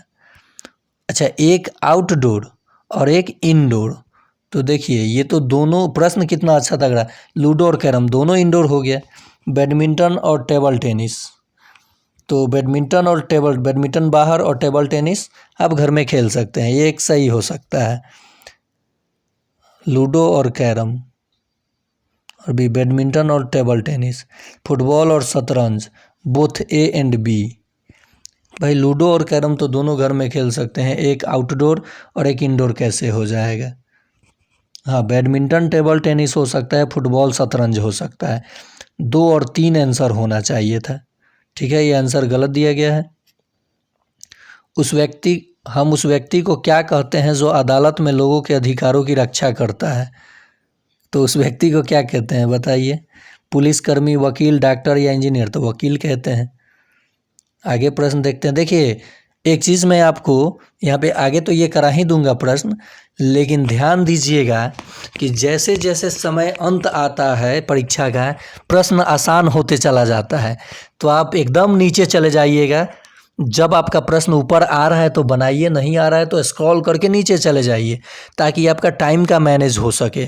और वो जितना आसान प्रश्न होता है, मान लीजिए आपके पास समय नहीं बचा तो आप नहीं कर पाते हैं, तो आप चले जाइए नीचे और कम से कम 20 प्रश्न भी कम समय में कर देते हैं तो आगे गणित में और रीजनिंग में या फिर साइंस में दिमाग लगा सकते हैं। देखिए, कुछ लोगों के लिए खेलना वास्तव में काम है। नीचे कुछ प्रसिद्ध लोगों के नाम दिए गए हैं, वे नाम चुनें जिसका काम वास्तव में खेल रहा हो। अजीत योगी, विराट कोहली, स्टीव जॉब्स। तो ये विराट कोहली खेलते हैं। बछेंद्री पाल, तो यहाँ अजीत योगी, तो विराट और बछेंद्री पाल तो होंगे ही होंगे, तो ये विराट कोहली खेलते हैं, खेलना ही इनका काम है। नेक्स्ट, तो देखिए मैं बोला कि यहाँ से जो ये सेक्शन दूसरा वाला सेक्शन है, मैं पर्यावरण सहित, क्योंकि टाइम बहुत ज़्यादा इसमें लग गया, पूरे 150 प्रश्न बनाने के लिए समय तो चाहिए और 7 बजने पे है, तो यहाँ से मैंने ये जो लाभ हानि का प्रश्न छोड़ा, उसके बाद ये तर्क वितर्क वाला छोड़ा है। यहाँ से मैं प्रश्न अगले सेक्शन में आपको करा दूंगा 44 नंबर पेज से 72 नंबर पेज पे। इस पार्ट को आप देखिए, अगला पार्ट आपको कल मिल जाएगा। तो आज के लिए इतना ही।